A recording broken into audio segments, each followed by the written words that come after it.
Episode की शुरुआत तब होती है जब अचानक घर में एक सांप घुस आता है। सभी लोग परेशान और डरे हुए होते हैं, लेकिन नंदिनी सांप को देखकर इसे सामान्य घटना नहीं मानती। वह इसे सीता माँ का एक दिव्य संकेत मानती है और कहती है कि सांप के रूप में भगवान ने उनकी प्रार्थना का जवाब दिया है। सभी लोग यह मान लेते हैं कि भगवान ने अपनी कृपा दिखाई है और हर हर महादेव, जय भोलेनाथ का जयकारा लगाते हुए भगवान का धन्यवाद करते हैं। इस दौरान संगीत और मंत्रों का माहौल नंदिनी के संकल्प और आस्था को और भी मजबूत करता है। दूसरी ओर काम्या और जेठानी जी के बीच गहरी साजिशें चल रही हैं। काम्या नंदिनी के खिलाफ अपना जहर उगलती है और उसे नीचा दिखाने का कोई मौका नहीं छोड़ना चाहती। वह जेठानी जी को बताती है कि उसने बड़ी होशियारी से शिवलिंग को छिपा दिया था ताकि नंदिनी उसे ढूंढ न सके। उसे विश्वास था कि नंदिनी पूजा नहीं कर पाएगी, लेकिन उसके सभी प्रयासों के बावजूद नंदिनी को शिवलिंग मिल ही गया। इससे काम्या हताश हो जाती है और नए षड्यंत्रों की योजना बनाने लगती है। जेठानी जी उसे याद दिलाते हैं कि उन्हें सावधान रहना होगा, क्योंकि अब नंदिनी और उसका परिवार उन पर शक कर सकते हैं। इसके बाद का दृश्य परिवार के आंतरिक संघर्ष को दर्शाता है। सुमित्रा को यह देखकर दुख होता है कि जेठानी जी और काम्या ने उनके परिवार के कारोबार पर अपना कब्जा कर लिया है। वह काम्या से कहती है कि उसके इस स्वार्थ और साजिश के चलते घर में कोई चीज सुरक्षित नहीं है। काम्या इसके जवाब में सुमित्रा पर ताना मारते हुए कहती है कि अब इस घर की जिम्मेदारियां जेठानी जी के हाथों में हैं और इस बात को उन्हें स्वीकार करना होगा। सुमित्रा इस अपमान से आहत होती है, लेकिन वह इस स्थिति में कुछ नहीं कर सकती। इसी बीच एक भावुक क्षण आता है जब नंदिनी का पति आकाश उसे यह बताता है कि उसने भी उसके लिए व्रत रखा है।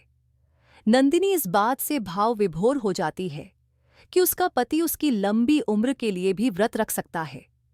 आकाश की इस भक्ति और प्यार को देखकर परिवार के बुजुर्ग, खासकर दादी, उन्हें आशीर्वाद देती हैं कि उनकी जोड़ी सदा सुहागन बनी रहे। यह दृश्य नंदिनी और आकाश के बीच के गहरे प्रेम को उजागर करता है।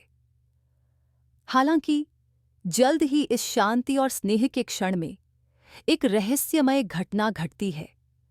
आकाश को एक अज्ञात फोन कॉल आता है जो उसे घर के पीछे बुलाता है।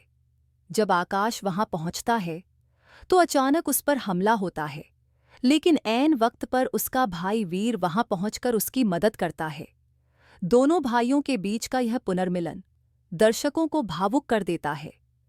वीर आकाश को बताता है कि उसने अब जेठानी जी और काम्या से परिवार और कारोबार को बचाने के लिए घर लौटने का फैसला किया है और वह अब हर मुश्किल में उसका साथ देगा। आकाश वीर को गले लगाकर उसकी वापसी का स्वागत करता है। वीर की वापसी से काम्या और जेठानी जी असहज हो जाते हैं। काम्या, जो चाहती थी कि आकाश अमेरिका लौट जाए, अब यह देखकर नाराज हो जाती है कि वीर ने बिजनेस संभालने के लिए कदम बढ़ा लिया है। जेठानी जी और काम्या अब यह सोचने लगते हैं कि वीर और आकाश के बढ़ते समर्थन से उनका कब्जा कमजोर हो सकता है। काम्या सुमित्रा को ताना मारते हुए कहती है कि अब घर का नेतृत्व जेठानी जी के हाथों में है और उन्हें इस नई स्थिति को मानना ही होगा। एपिसोड के अंतिम क्षणों में नंदिनी और आकाश की प्रेम और आस्था के दृश्यों से सजी आरती होती है। पूरा परिवार भगवान शिव की भक्ति में मग्न होकर उनकी आराधना करता है और उनकी कृपा की कामना करता है।